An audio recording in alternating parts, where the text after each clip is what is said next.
Sebelum kita memulai kelas ini, izinkan saya bertanya, apa reaksi Anda jika tiba-tiba Anda diminta untuk menjadi MC atau memberikan kata sambutan, atau tiba-tiba diminta untuk berpidato, atau diminta untuk mendelivery sebuah pelatihan? Ternyata ada dua golongan responnya. Golongan pertama, mereka orang-orang yang suka manggung. Saat mereka ditawari menjadi pembawa acara, berpidato, memberikan sambutan, atau bahkan mendelivery sebuah trading, mereka akan sangat senang sekali. Dan golongan kedua adalah golongan yang tiba-tiba jantungnya berdetak kencang, yang tiba-tiba keringat dingin keluar dari seluruh tubuh, yang tiba-tiba pusing, yang tiba-tiba ototnya tegang. Anda termasuk golongan yang mana? Golongan pertama atau golongan kedua? Kalau Anda masuk golongan kedua, jangan khawatir. Ternyata Anda punya banyak teman yang punya gejala yang sama dengan Anda. Orang-orang yang saat diminta untuk berdiri di depan umum, berbicara di depan umum, kemudian tiba-tiba tegang. Bahkan di dalam psikologi ada istilah yang dikenal dengan glossophobiya, yaitu ketakutan yang begitu dalam saat berdiri di depan umum dan kemudian diminta untuk presentasi di depan umum. Bahkan orang-orang yang mengalami glossophobiya, mereka memilih mending saya mati daripada harus berbicara di depan umum. Atau bisa jadi Anda mengalami hal yang sama, mending saya diminta push up 100 kali daripada harus berpidato. Mending saya disuruh lari 50 kilo daripada saya harus berpidato di depan umum. Padahal teman-teman, saat kita bisa menjadi public speaker yang bagus, maka banyak sekali keuntungannya. Dan keuntungan-keuntungan itu tentunya saat ini sudah diterima oleh golongan yang pertama. Jangan khawatir, kalau Anda tertarik dengan benefit-benefit yang dimiliki oleh golongan pertama, maka sebenarnya public speaking itu bisa dilatih. Dan di kesempatan kali inilah kita akan melatih diri kita untuk menjadi public speaker yang baik. Untuk belajar public speaking yang baik ini, teman-teman akan melalui 3 agenda. Agenda yang pertama adalah mengetahui peran kita sebagai seorang public speaker. Saat kita tahu perannya, maka kita tahu bagaimana caranya supaya kita bisa memenuhi peran tersebut. Dan itulah kemudian yang akan menjadi agenda yang kedua. Untuk memenuhi peran tersebut, kita butuh mastering the content. Kita perlu ahli membuat modul pembelajaran yang bagus. Dan agenda kita yang ketiga, supaya kita bisa memenuhi peran tersebut, maka kita perlu juga ahli mendelivery modul kita. Dan itu yang akan menjadi agenda kita yang ketiga, yaitu mastering self. Bagaimana caranya kita menyampaikan materi kita di khalayak umum. Mari kita masuk pada agenda kita yang pertama, yaitu peran sebagai seorang trainer. Sebelum saya membahas peran sebagai seorang trainer, tadi saya sempat menyinggung, saat kita menjadi public speaker yang bagus, maka kita bisa mendapatkan banyak manfaatnya.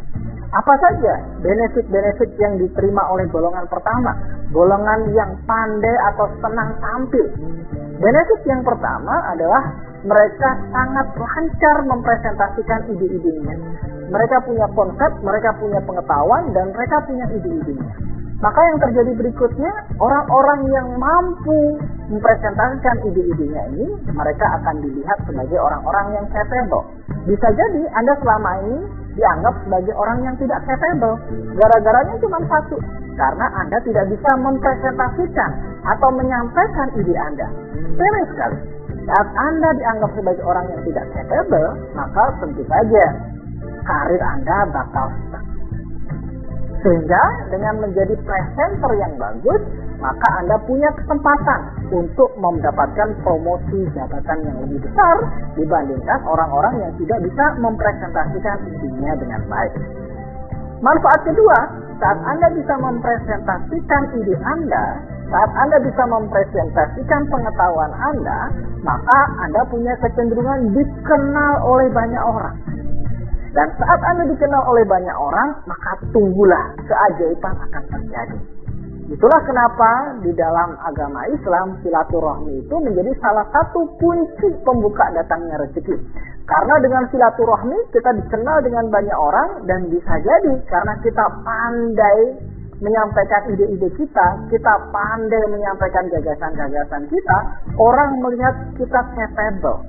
Dan tentu saja kemudian saat ada peluang-peluang yang tercipta, yang datang pertama kali dalam pikiran teman kita adalah Anda. Karena Anda sering muncul, karena Anda dikenal oleh banyak orang. Sebaliknya, saat Anda tidak dikenal banyak orang, walaupun Anda punya kemampuan yang luar biasa, kecenderungannya peluang itu bukan untuk Anda. Saat Anda kemudian juga menjadi trainer yang bagus, maka ingatlah, ternyata ada 3 amal yang tidak akan terputus sampai kita meninggal dunia. Yang pertama adalah anak yang soleh, doa anak yang soleh. Dan yang kedua adalah amal jariah. Dan yang ketiga kemudian ilmu yang bermanfaat. Dengan menjadi trainer, maka Anda membagikan ilmu-ilmu yang bermanfaat pada trainee Anda. Dan ini tentu saja akan menjadi amal yang tidak akan pernah terputus walaupun kita meninggal dunia. Di mana saat kita meninggal dunia, kita sangat berharap dikembalikan ke dunia untuk bisa mengerjakan amal-amal yang lain. Dan tentu saja tidak akan mungkin terjadi.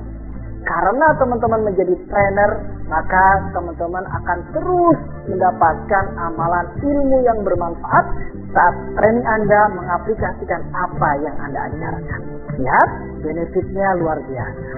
Sehingga yuk kita berpindah dari golongan kedua menjadi golongan pertama. Untuk bisa berpindah dari golongan kedua menjadi golongan pertama, kita butuh paham apa saja peran yang perlu kita lakukan supaya kita bisa berpindah. Saat kita mendelivery materi kita di depan kelas, maka sebenarnya kita melakukan proses komunikasi. Dan dalam proses komunikasi itu ada 3 tujuan utama yang perlu dicapai oleh seorang trainer. Tujuan yang pertama adalah pesan tersampaikan. Ini tentu saja tujuan yang sangat mudah untuk dicapai. Selama trainee Anda datang ke kelas, kemudian trainee Anda duduk dan Anda menyampaikan materi dari awal sampai akhir, maka tujuan pertama tercapai. Anda menyampaikan materi Anda. Tujuan menyampaikan materinya tercapai. Namun, Anda juga perlu mencapai tujuan yang kedua, di mana tujuan kedua dari proses komunikasi adalah memahamkan trainee kita, memahamkan peserta didik kita. Dan tentunya ini menjadi sesuatu yang challenging. Anda butuh skill tertentu, Anda butuh keahlian tertentu untuk membuat materi Anda dipahami oleh peserta Anda. Dan tujuan ketiga dari proses training yang kita lakukan adalah merubah perilaku. Tentu saja materi yang kita berikan tujuannya adalah supaya materi tersebut diaplikasikan di tempat kerja. Yang awalnya orang tidak tahu menjadi tahu, yang awalnya orang tidak bisa menjadi bisa. Kemudian saat orang tahu, orang bisa, kemudian dia mempraktekkan di tempat kerja. Dan inilah goal yang paling tinggi dari proses training kita. Tujuan pertama gampang, tujuan kedua agak challenging, tujuan ketiga lebih challenging lagi. Dan saat Anda bisa mencapai 3 tujuan tadi, maka di saat itulah Anda menjadi good trainer. Supaya kita bisa mencapai 3 tujuan besar tadi, maka kita punya 3 peran utama. Peran pertama adalah mempromosikan perubahan perilaku. Tujuannya apa? Tujuannya supaya setelah selesai training, orang kemudian mengaplikasikan. Ingat tujuan besar dari proses komunikasi tadi itu. Orang berubah, yang tidak tahu menjadi tahu, yang tidak bisa menjadi bisa, kemudian dia mengaplikasikan di tempat kerja. Sehingga peran kita yang pertama adalah kita mempromosikan perubahan perilaku. Yang kedua, tujuan kedua dari proses komunikasi adalah supaya orang paham. Sehingga kita perlu merespon kebutuhan belajar trainee kita.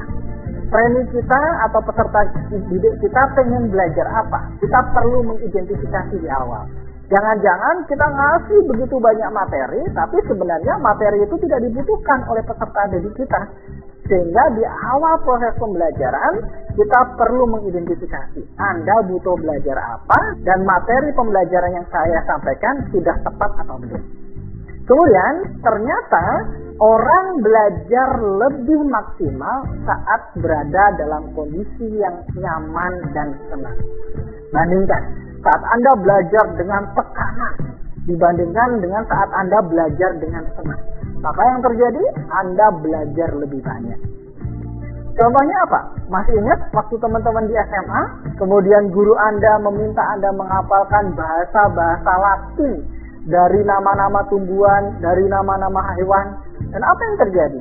Kalau Anda tidak suka, maka Anda akan sangat sulit sekali menghafalkan hal tersebut.